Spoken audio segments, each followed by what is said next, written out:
안녕하세요. 긍정로그입니다. 저는 횡문근육종이라는 희귀암을 앓고 있는 환자입니다. 오늘은 제가 항암 치료를 하면서 경험한 총 10가지 부작용과 그 부작용을 대처하는 그런 사소한 꿀팁을 영상으로 준비해 보았습니다. 마지막까지 꼭 시청해 주세요.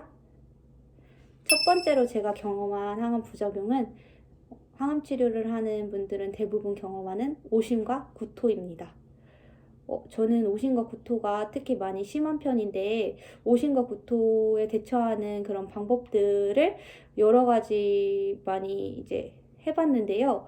항암 시작하기 24시간 전에 이 상코소 패치를 붙이고 항암을 시작합니다. 근데 사실 저는 이 상코소 패치의 단독의 효과는 잘 모르겠어요. 그래서 여러 장을 붙이지 않고 있지만 일단 붙이지 않기에는 오심과 구토가 어떻게 될지 모르는 거라서 무서워가지고 상코소 패치는 꼭 붙이고 있습니다. 이 상코소 패치의 효과를 많이 보시는 분들은 7일에 한 번씩 이 패치를 교체해서 총 이제 다음 항암하기 전까지 3장을 사용하시는 분들도 계시다고 해요. 근데 이 상코소 패치가 이제 비급여밖에 되지 않고 금액대가 5만 원 전후로 알고 있는데 저는 일단 한 장만 사용을 하고 있습니다. 제가 오심과 구토를 예방하기 위해 사용하는 두 번째 방법으로는 항암 주사를 맞기 30분 전에 구토 방지제 주사를 맞는 거예요. 그래서 저는 개인적으로 맥페란과 덱사메타손 주사를 맞고 있는데요. 항암 부차 때부터 맥페란이라는 주사제에 대한 갑자기 부작용이 생겨가지고 맥페란 대신에 알록시라는 주사제와 덱사메타손이라는 주사제를 이용해서 구토 예방을 하고 있습니다. 근데 구토방지제의 종류가 굉장히 많은데 자신에게 맞는 구토방지제의 종류가 있어요. 그래서 저 같은 경우에는 1, 2차 항암할 때는 맥페란 말고 또 다른 주사제를 맞았었는데 그 주사제를 맞으면서도 구토할 정도로 효과가 전혀 없었거든요. 그래서 저처럼 이제 오심이나 구토가 심하신 분들 같은 경우에는 이제 간호사 선생님한테 다른 주사제를 요청하거나 혹은 비급여 주사제를 요청해서 구토 예방을 하는 방법을 추천드리겠습니다. 그리고 마지막으로 이제 저는 퇴원을 하고 퇴원약을 받는데 덱사메타손을 좀 많이 받아가요. 그래서 이거는 이제 구토를 방지해주는 약인데 알약 용량이 굉장히 많고 부작용도 있지만 이 약을 먹으면 그래도 오심이나 구토가 하지 않아가지고 저는 이제 이렇게 총 3가지 방법으로 오심과 구토를 예방하고 있습니다. 그리고 또 다음으로 제가 경험한 두 번째 부작용은 바로 탈모입니다. 어, 항암 치료제 같은 경우에는 이제 빠르게 분열하는 정상적이지 못한 암세포를 공격하는 것도 있지만 정상적인 세포를 공격하는 경우도 있어가지고 이제 그 중에 한 개인 모근을 이제 공격을 해서 대부분 항암 치료하시는 환자분들은 머리가 많이 빠지시는데요. 저도 마찬가지로 1차 항암하고 보름 전후로 해서 머리가 전부 빠졌던 것 같아요. 저 같은 경우에는 되게 우울할 수도 있잖아요. 어떻게 보면 머리가 빠지는 게. 근데 저는 이제 30살에 언제 한번 대머리를 해보는 경험을 누가 하겠어? 라는 생각이 들어가지고 그냥 과감하게 1차 항암하기 전에 머리를 밀고 항암을 시작했습니다. 근데 이거는 비추드리는 게 머리를 밀어서 머리가 굉장히 짧잖아요. 그러다 보니까 그 짧은 머리카락이 머리 빠질 시기에 빠져가지고 와다다다 다막 베개나 옷 같은 데 박혀가지고 굉장히 따갑거든요. 그래서 미리 저처럼 머리를 미는 거는 비추입니다.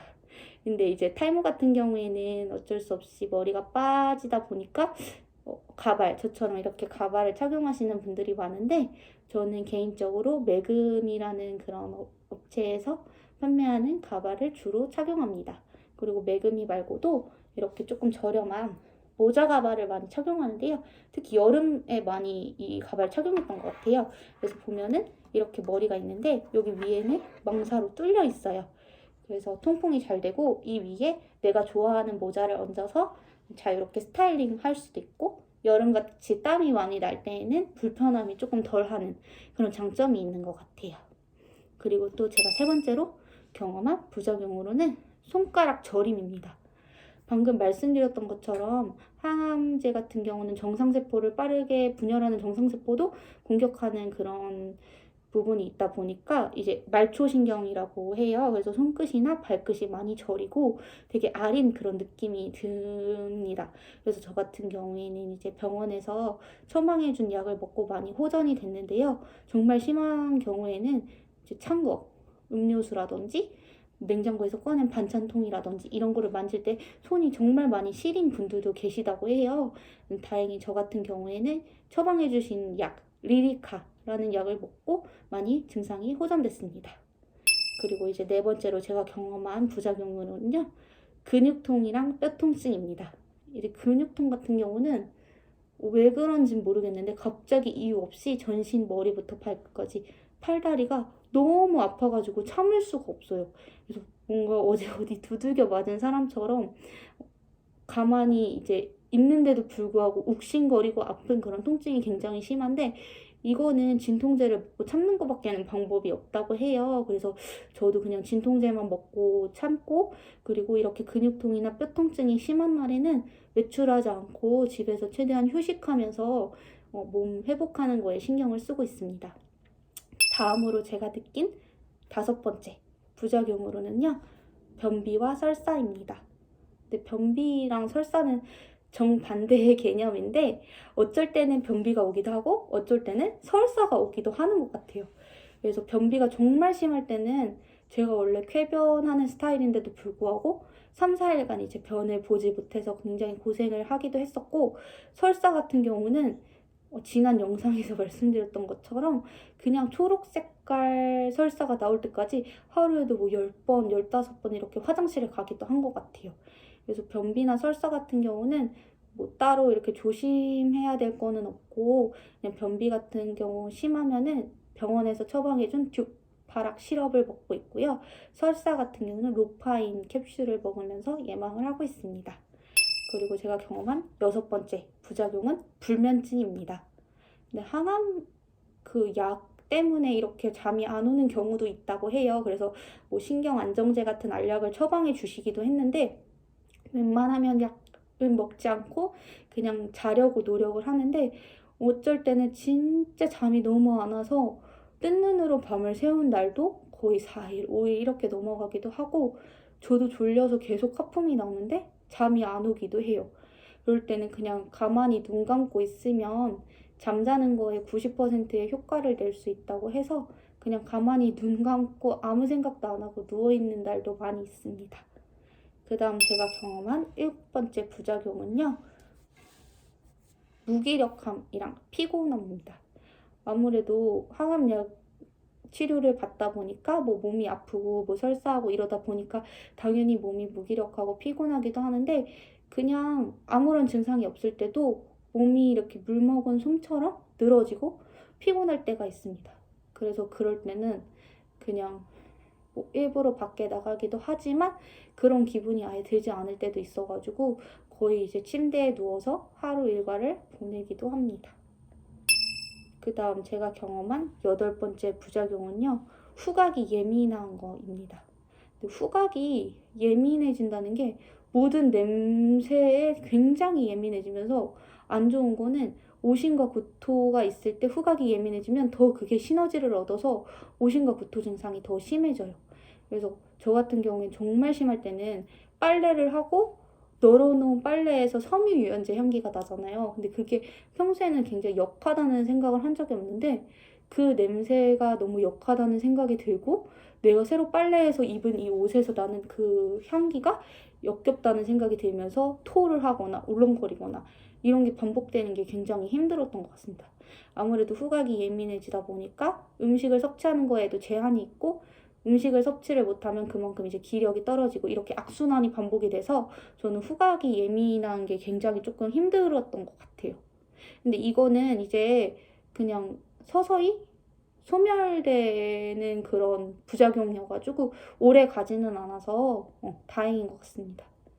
그 다음으로 제가 경험한 부작용은요, 두피 모낭염입니다. 이거는 왜 그런지 모르겠는데 꼭 두피에 이상한 빨간색 오돌토돌한 그런 반점 같은 게 많이 올라오더라고요. 그래서 두피 모낭염이 굉장히 심하고 실제로 이제 피부과에 가서도 증상을 말씀드리고 보여드리고 피부과 연고를 이제 처방받아서 주기적으로 바르면서 두피 모낭염에 대해서 대비를 하고 있습니다. 제가 바른 연고는 박테로신이라는 연고입니다. 마지막으로 제가 경험한 항암 부작용은 두통과 복통입니다. 근데 두통이랑 복통은 정말 이유 없이 찾아와서 진통제를 그냥 먹으면 좀 증상이 호전되기는 하는데 그냥 이유 없이 찾아오다 보니까 언제 찾아올지 모르고 그래서 미리 대비를 하지 못하는 게 가장 힘든 것 같아요. 그래도 진통제를 먹으면은 빨리 이제 증상이 호전되는 게 다행인 것 같습니다. 저는 진통제는 아이알코돈 5mg 섭취하고 있고 이거는 하루에 최대 4번까지 이제 복용할 수 있다고 합니다. 이렇게 오늘은 제가 경험한 10가지 항암 부작용에 대해서 소개해드리고 사소하지만 이제 제가 대처하는 방법에 대해서도 소개해드렸는데요. 단 한 분이라도 이 영상을 보시고 이제 항암 부작용에 대해서 대비하시고 준비하실 수 있는 그런 도움이 되면 좋겠습니다. 오늘도 시청해주셔서 감사합니다. 다음 영상에서 뵙겠습니다. 안녕.